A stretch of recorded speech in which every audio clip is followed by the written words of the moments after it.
నమస్కారం, welcome to I dream. ధర్మ మార్గం విత్ విజిత కార్యక్రమానికి స్వాగతం. ప్రస్తుతం మనతో పాటు ఉన్నారు దివ్య విశ్వశక్తి పరివార్ ప్రచారకులు స్వామి ఓం స్వరూప్ గారు. ఇప్పుడు వారితో మాట్లాడి మన సందేహాలన్నింటినీ కూడా నివృత్తి చేసుకునే ప్రయత్నం చేద్దాం. నమస్కారం అండి. దివ్య విశ్వ స్వరూపులందరికీ కూడాను దివ్య ఆశీస్సులు.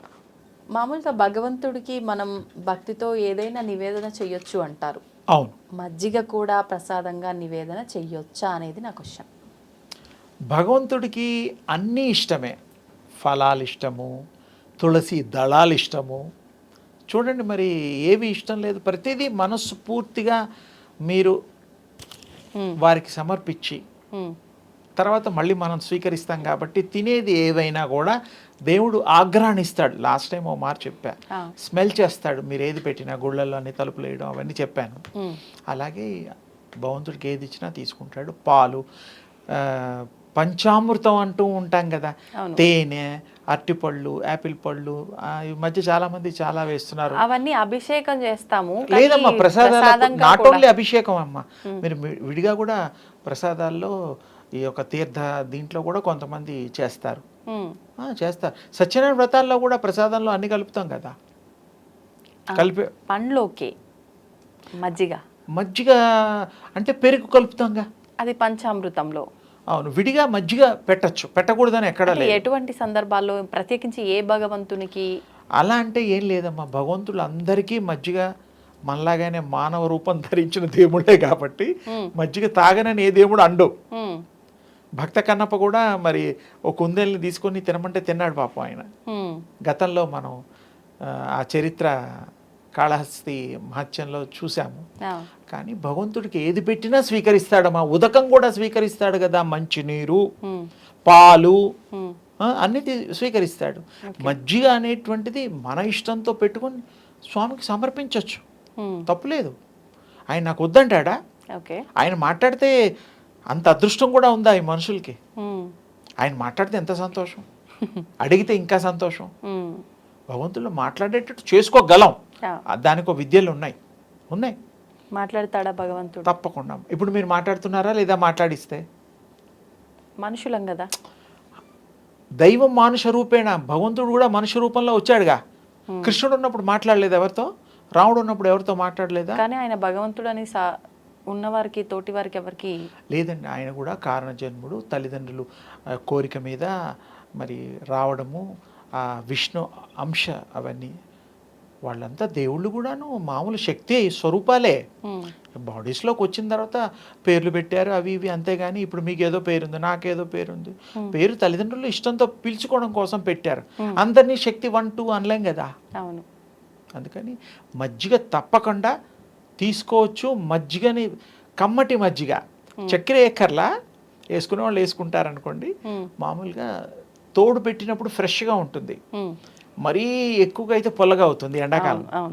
కొంచెం మధ్యస్థంగా ఉన్నప్పుడు తీసుకుంటే మంచి టేస్ట్ ఎంత బాగుంటుందంటే దాన్ని వర్ణనాతీతం. నేను అప్పుడప్పుడు ఆ మజ్జిగ అలా చేసి ఆ తల్లికి, తండ్రికి, శివయ్యకి పెట్టేసేసి, ఆయనేమో మరి మనందరి కోసం, దేవతల కోసం విషాన్ని, గరళాన్ని మృంగి ఇక్కడ ఆపితే మచ్చ కూడా అవుతుంది తెలుసుగా.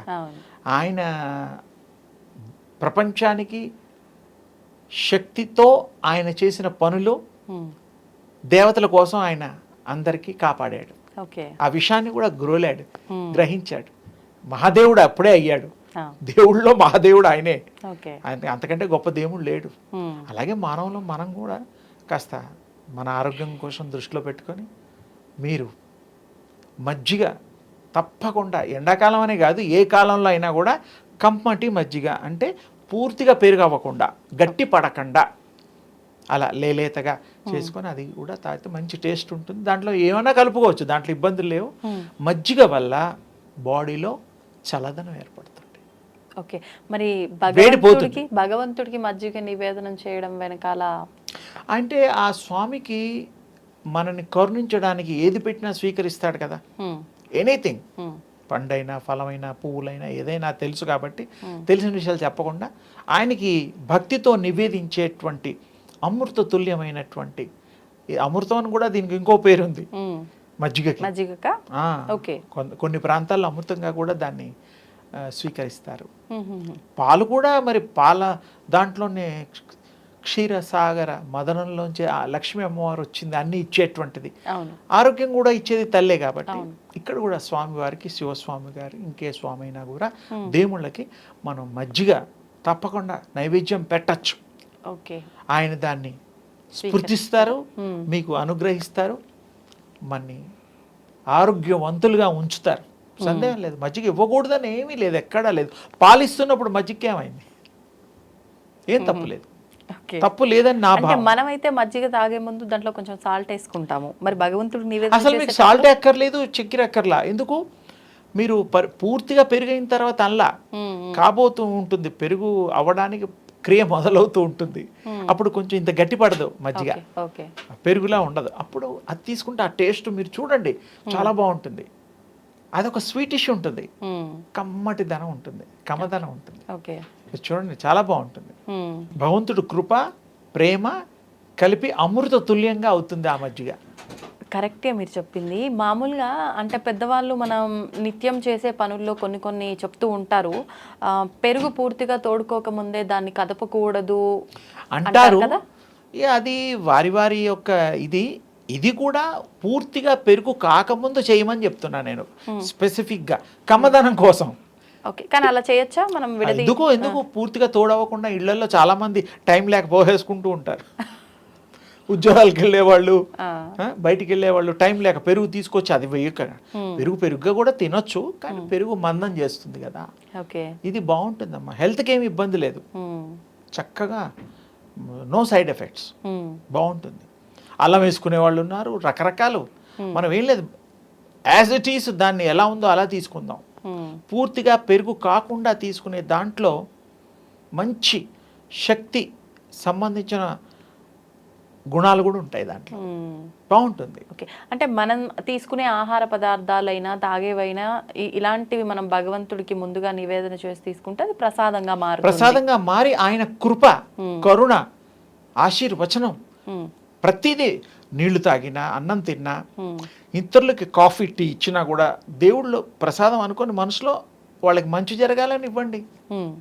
నేను అలాగే చేస్తాను. ఏది ముట్టుకున్నా ఆయన ప్రసాదం, తల్లి ప్రసాదం, శివయ్య ప్రసాదం, భగవంతుడి ప్రసాదం అనుకోవాలి. మన ఈ బ్రతుకే ప్రసాదం, అదే ఆయన అనుగ్రహించిందేగా. అలా అనుకోవడం వల్ల మనకి మంచే కదా. మంచి థాట్తో క్యారీ చేయండి, ఈ వస్తువులన్నీ స్వీకరించండి, తినండి. ఏది ముట్టుకున్నా భగవంతుడి కృప కావాలి. ఓకే. భగవంతుడి దయ లేనిది ఏది కాదు. ఇంకేం కావాలి? బ్రహ్మాండంగా, అద్వితీయంగా, అమోఘంగా, అనంతంగా, విజయంగా ఉంటుంది, దివ్యంగా ఉంటుంది. ఓకే. మీరు ప్రయత్నం చేయండి, చాలా బాగుంటుంది.